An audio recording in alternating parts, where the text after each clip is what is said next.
SBC presenta.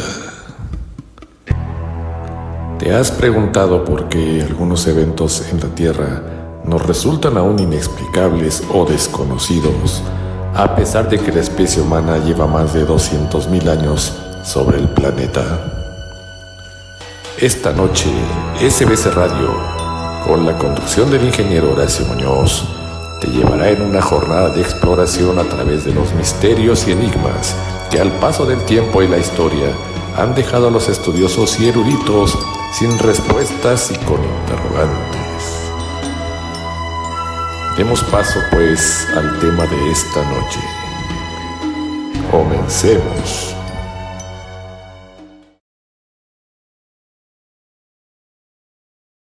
Muy buenas noches.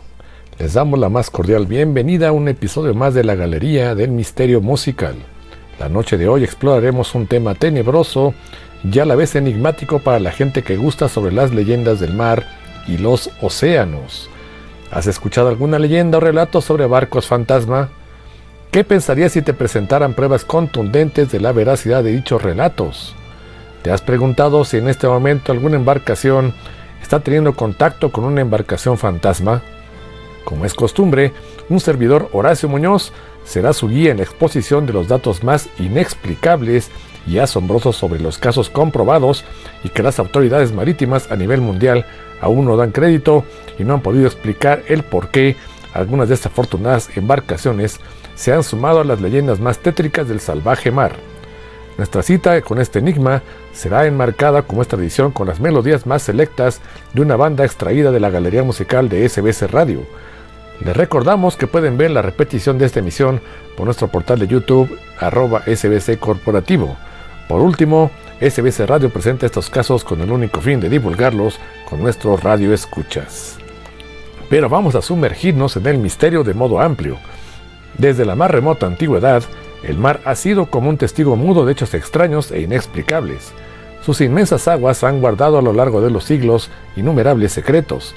Los barcos fantasma son aquellos que en su momento desaparecieron sin motivo alguno durante una travesía por los mares y que han sido avistados como apariciones tras dicha desaparición, teniendo como común que han sido encontrados navegando sin tripulación alguna a bordo.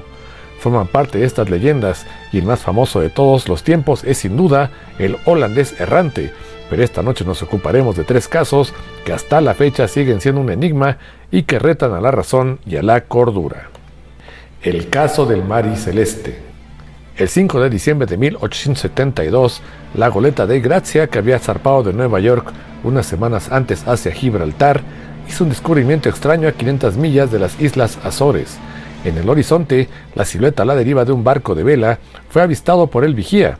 En ese momento dio comienzo uno de los asombrosos enigmas de la historia, cuyo principal protagonista fue ese barco a la deriva que tenía como nombre Mari Celeste. Para el señor Moorhouse, capitán del navío Dei Grazia, el hallazgo era más que extraño, ya que unas semanas antes él había tenido en Nueva York una plática con el señor Briggs, capitán del Mari Celeste. Briggs le había externado a Moorhouse su preocupación por no contar con una tripulación para el Mari Celeste y su urgencia de zarpar hacia Gibraltar para entregar una carga valiosa de licores y mercancía. Moorhouse decidió ayudar a su amigo Briggs y le prestó 3 marineros de la tripulación del Dei Grazia con la condición de que se los regresara al llegar a las Islas Azores, a donde acordaron encontrarse para posteriormente arribar juntos a Gibraltar. ¿Por qué de esto? Aunque el Mari Celeste zarpó semanas antes que el Dei Grazia, era un barco mucho más lento, por lo cual el capitán Moorhouse le daría alcance al llegar a las Azores. Esto era en teoría lo que se tenía previsto, pero el destino tenía un final más tétrico e inesperado. El Mari Celeste completó su tripulación con vagabundos y rufianes reclutados por el capitán Briggs y zarparon de Nueva York en noviembre de 1872. La carga, la tripulación de 9 hombres, el capitán Briggs y su esposa fue todo lo que partió hacia Gibraltar. El Dei Grazia partió semanas después y al pasar los días y acercarse a las Islas Azores, lugar acordado por los 2 capitanes para su encuentro, antes de poner curso hacia Gibraltar, repentinamente el vigía del Dei Grazia avistó en el horizonte un barco de las mismas características del Mari Celeste. Eran las 3 de la tarde del 5 de diciembre de 1872 y al irse acercando, el capitán Moorhouse detectó que la goleta estaba prácticamente a la deriva y no había señales de ninguna persona sobre la cubierta del Mari Celeste.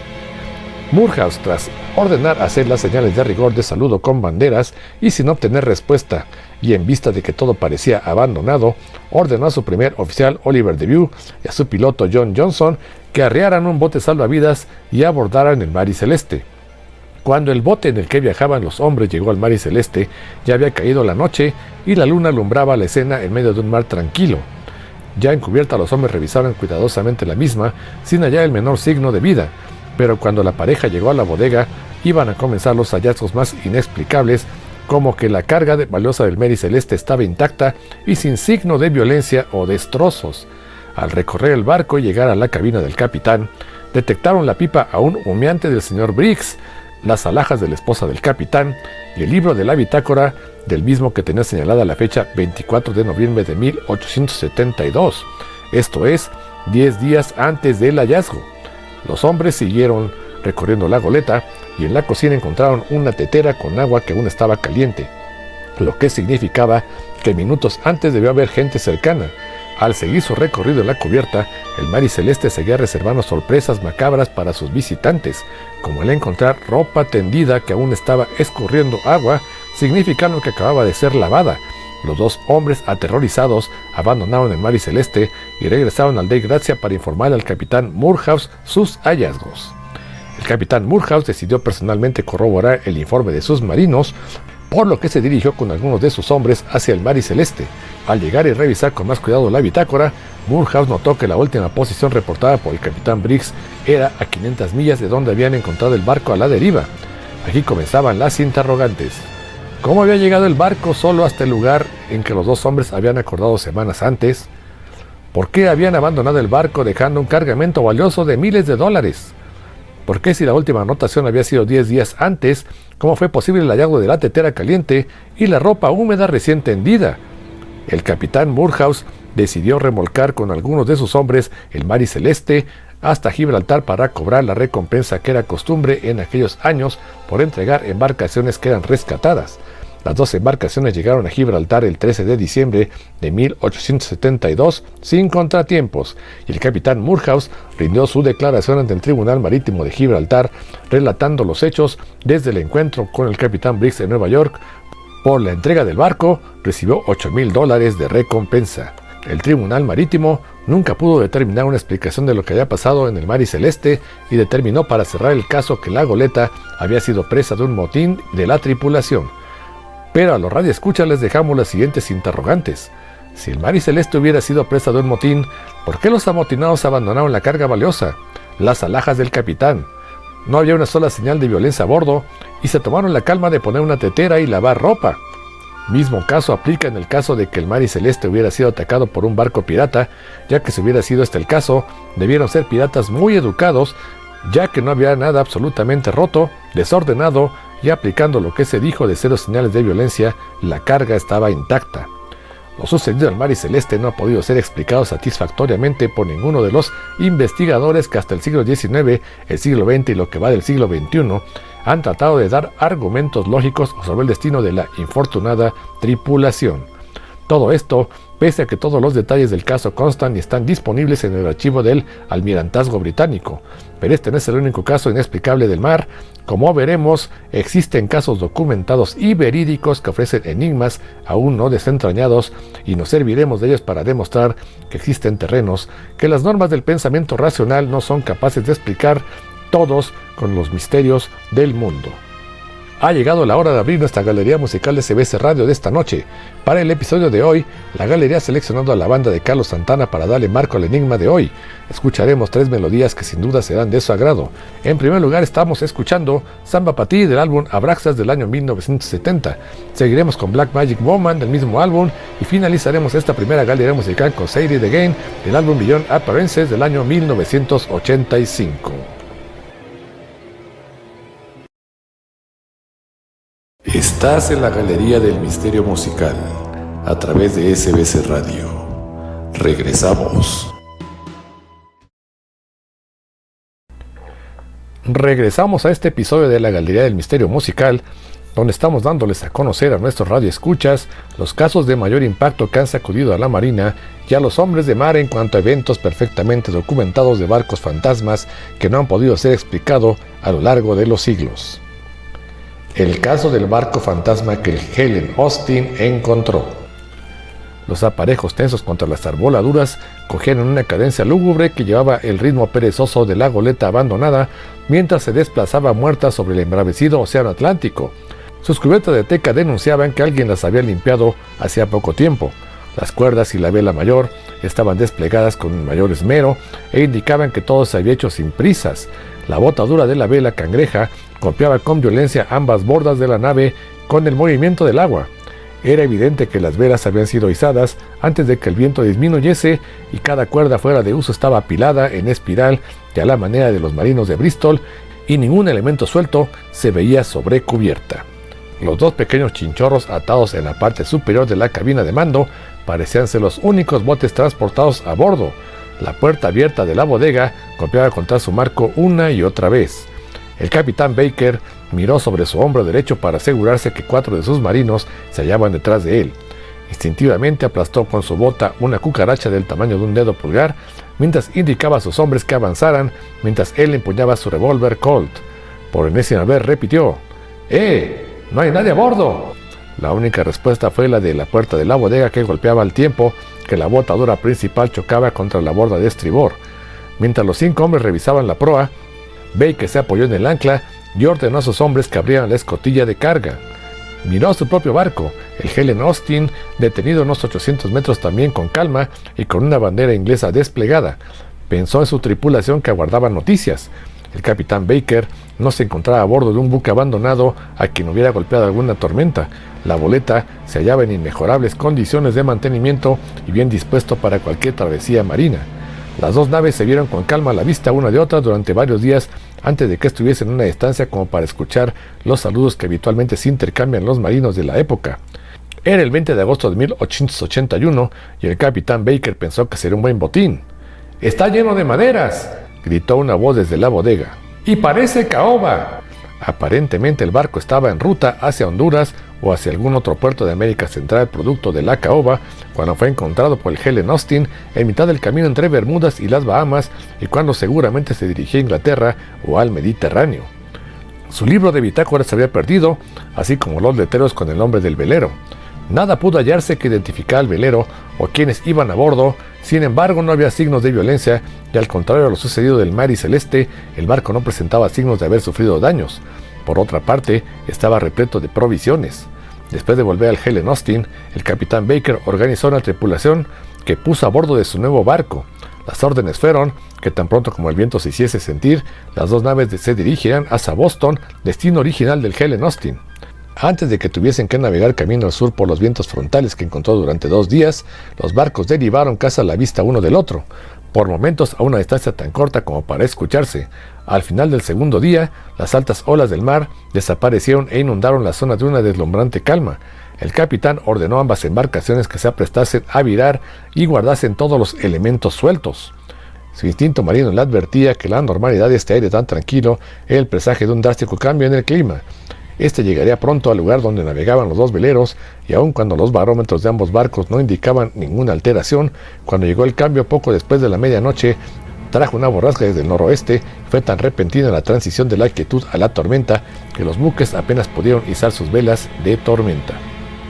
Los experimentados marinos a bordo de las dos naves sabían que en algún lugar del suroeste soplaba un terrible huracán, y estaban acertados en sus suposiciones, ya que unos cientos de kilómetros hacia el suroeste, un terrible vendaval destruía todo su paso entre las Bahamas orientales y caía con furia sobre Georgia, Alabama y Mississippi. Los vigías del Helen Austin podían ver las luces de la navegación de su barco Recompensa cuando los primeros rayos grises de la aurora aparecieron en el este. Algunas borrascas lluviosas se aproximaron y la intensidad del viento era tal que la lluvia se arrastraba horizontal sobre la superficie del mar. A causa de esto, los vigías no pudieron mantener su atención sobre el barco Recompensa. Después de 2 días, el temporal continuó su camino en dirección al suroeste y esto trajo una calma ideal para la navegación. El sol quemaba detrás de las nubes, mientras todas las velas del Helen Austin eran desplegadas, pero el buque se encontró solo en el océano. un hombre trepó hasta el extremo del mástil principal, donde escudriñó el horizonte en busca de la goleta recompensa perdida. El capitán Baker mantuvo su ojo pegado a su telescopio. Cada hombre que no estaba ocupado en el trabajo rutinario del barco veía el horizonte en busca del velero. Durante 2 días, el Helen Austin se halló solo en el mar. A la salida del tercer día, el vigía llamó a la gente del puente para advertir que había una vela apenas visible a babor en la proa del horizonte. El capitán Baker interrumpió su desayuno y corrió a cubierta con el telescopio en las manos. Podía ver las velas, pero no alcanzaba a divisar si el casco era de la nave. Sin embargo, pudo percibir que era el perfil del velero recompensa. Mientras el curso del barco cambiaba en dirección hacia el hallazgo, Baker trepó con su telescopio en los aparejos del Helen Austin.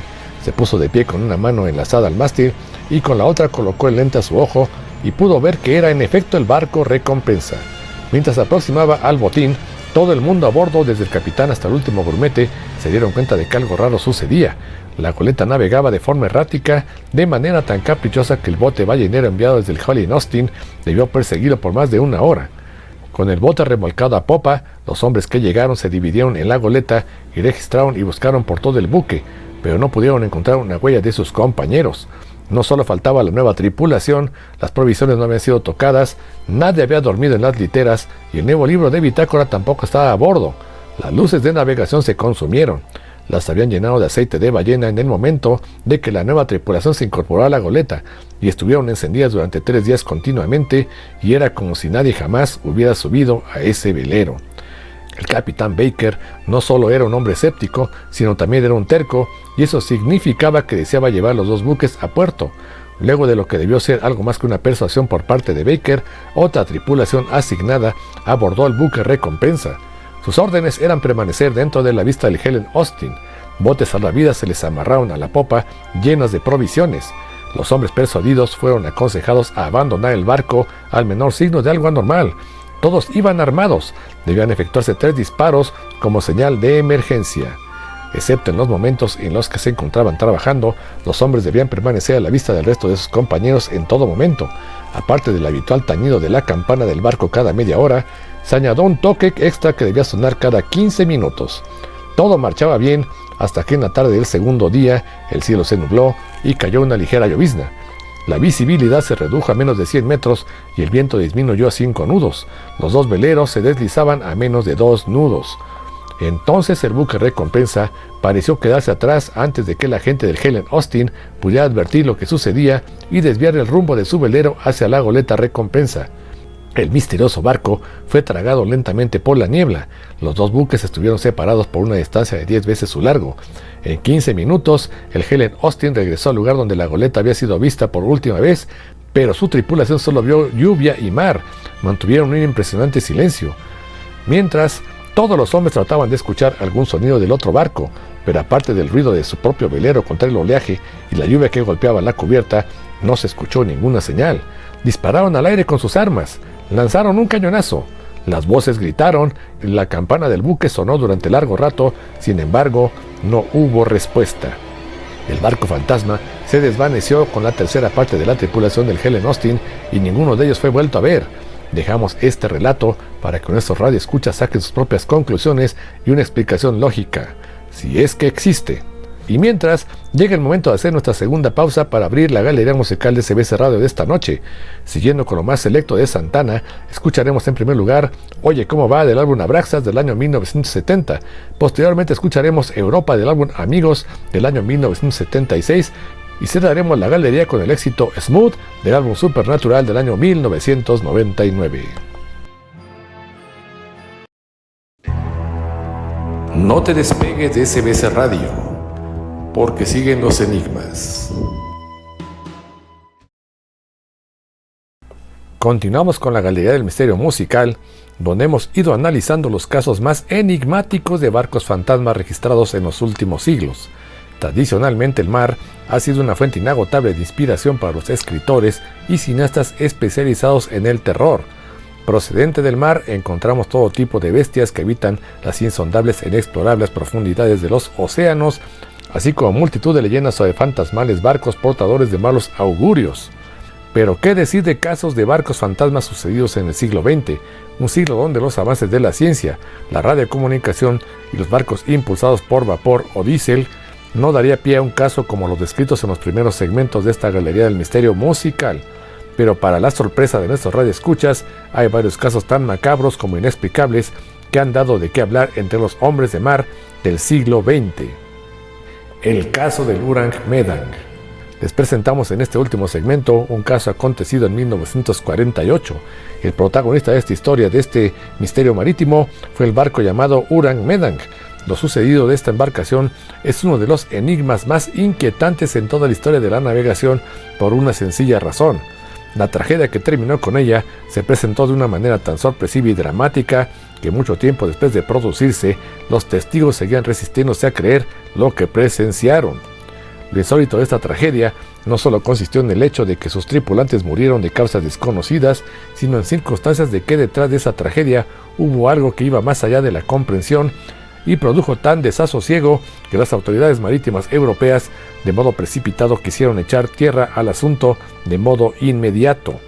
Un día de febrero de 1948, el carguero holandés Urang Medang navegaba apaciblemente por el estrecho de Molucas entre las Islas Célebes y la Nueva Guinea con un mar tranquilo, cuando de pronto lanzó por radio un extraño mensaje pidiendo ayuda desesperadamente. ¿Qué había pasado?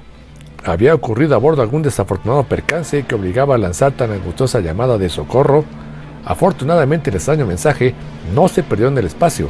El radiotelegrafista de un barco inglés que navegaba por el mismo rumbo escuchó la llamada de auxilio y de inmediato le fue comunicada la situación al capitán del navío inglés, que sin demora bajó a la sala de radiotelegrafía para escuchar el mensaje. El extraño mensaje no proporcionaba el nombre del navío, solo la señal internacional de SOS. Sin embargo, llegarían las siguientes palabras que le helarían la sangre al capitán inglés y a todos los que estaban a la expectativa en la sala de radio. Las palabras textuales decían: «Todos los oficiales y la tripulación está probablemente muerta en la cubierta». Se produjo entonces una larga pausa, a la que siguieron varias señales indescifrables y por último un mensaje claro: «¡Me estoy muriendo!». Aquí surgieron las primeras interrogantes. ¿Qué significaba aquel insólito mensaje? ¿Quiénes eran los hombres que perecieron o que tal vez estaban muriendo? El capitán inglés determinó que no había tiempo que perder y ordenó al radiotelegrafista que localizara el origen de los mensajes. Unos minutos después, el técnico informó al capitán que se había podido localizar la posición de origen de los mensajes, a lo cual el capitán ordenó cambiar el rumbo y dirigirse a toda máquina hacia la posición de los enigmáticos mensajes. A pesar de que existían en el perímetro varios barcos de Indonesia, les fue notificada la situación. Fue el barco inglés quien arribó un par de horas después del evento. Al estar a la vista del barco, a pesar de que se lanzaron señales de auxilio, nadie respondió. Los tripulantes ingleses pudieron darse cuenta que el barco que había pedido ayuda tenía bandera holandesa y se llamaba Urang Medang. El capitán en persona decidió acercarse junto a un grupo de hombres de su tripulación al barco con un bote salvavidas. Al llegar al barco holandés, el capitán dio la orden que parte de los hombres esperaran en el bote por cualquier emergencia y él decidió abordar el Urang Medang. Cuando al fin el capitán inglés subió a bordo del barco en apuros, vio que sobre la cubierta del Urang Medang yacían sin vida varios marineros, pero lo que más extrañó a los recién llegados fue su postura, pues todos tenían los ojos abiertos mirando al cielo y una expresión de terror que vio en los rostros de los marinos muertos. Fue así como decidieron explorar todo el navío y en todas partes encontraron a la tripulación, incluido al capitán, en la misma situación, muerto con una expresión de terror mirando hacia el cielo. Era algo tan impresionante que por un momento el grupo de exploración no supo qué decisión tomar, y cuando llegaron a la sala de radio, también el radiotelegrafista que había transmitido los mensajes pidiendo ayuda fue encontrado en su silla de trabajo muerto y su rostro estaba igualmente deformado con una expresión de terror. Algo curioso fue que en la misma sala de radio se encontró muerto a un perro pastor alemán, posiblemente la mascota del radiotelegrafista, que antes de morir mostraba un gesto de desafío al misterioso agresor que lo mató. La búsqueda por los camarotes y la sala de máquinas dio como resultado no encontrar algo en desorden o signos de destrucción o violencia, solo hombres muertos y mirando hacia arriba como los de cubierta. Con todo lo encontrado y sin alguna explicación, el capitán inglés tomó la decisión de regresar a su propio barco, y fue en ese momento que esta macabra historia iba a tener un final tan inexplicable como lo encontrado por el grupo de exploración, ya que el capitán, antes de abandonar el Urang Medang, dio la instrucción de remolcarlo hasta el puerto más cercano con el fin de conseguir alguna recompensa. Pero no bien había pronunciado esta orden, cuando de la nada un marinero se dio cuenta de que comenzó a salir un humo espeso de una de las bodegas del Urang Medan, a lo que el capitán y el pequeño grupo corrieron a la bodega para ver qué pasaba. Al llegar y a pesar que unos minutos durante la primera exploración por las bodegas todo se veía en orden, ahora de repente un infierno en llamas se había activado en dicha bodega. Sin comprender lo que había pasado, el capitán dio la orden inmediata al grupo de exploración de abandonar el barco desconcertante en el bote salvavidas en el que habían llegado. No tardaron en alejarse del barco maldito cuando vieron que el mismo, de modo inexplicable, ya era consumido en su totalidad en cuestión de segundos. El capitán inglés y los marinos estaban asustados y desconcertados, pues todo el incendio había comenzado en cuando el capitán inglés había externado su intención de remolcar el Urang Medan. Fue un milagro que el pequeño bote no se hundiera, pues en cuestión de minutos el Urang Medan voló por los aires en pedazos sin dejar rastros y llevándose al fondo del mar los secretos de su infortunado destino.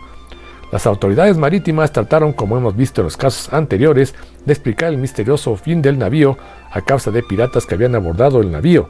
Eso no explicaría la misteriosa muerte de toda la tripulación y su expresión de terror.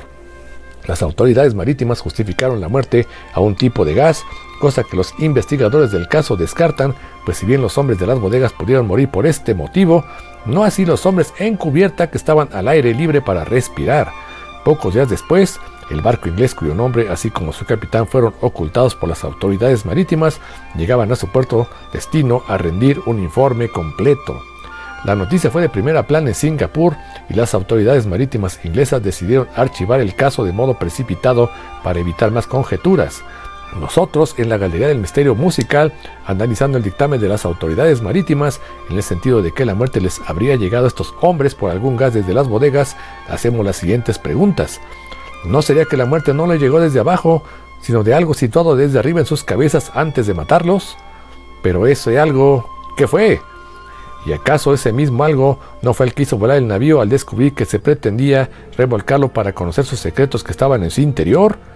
El mar sigue encerrando sus secretos más insólitos para los hombres del siglo XXI, que aún siguen fascinados, asustados y a la vez intrigados. ¿Será que hemos estado viviendo en dimensiones paralelas y eso explicaría estos fenómenos? ¿Estamos ante visitantes de mundos desconocidos o de especies que no hemos descubierto en las profundidades? Hemos llegado al final de este episodio en la Galería del Misterio Musical. No olviden contactarnos a través de nuestras redes sociales para todos sus comentarios, sugerencias y dudas. Los esperamos la semana entrante para que juntos exploremos otro enigma y misterio inexplicable a través de CBC Radio. Soy su anfitrión, Horacio Muñoz. Muchas gracias.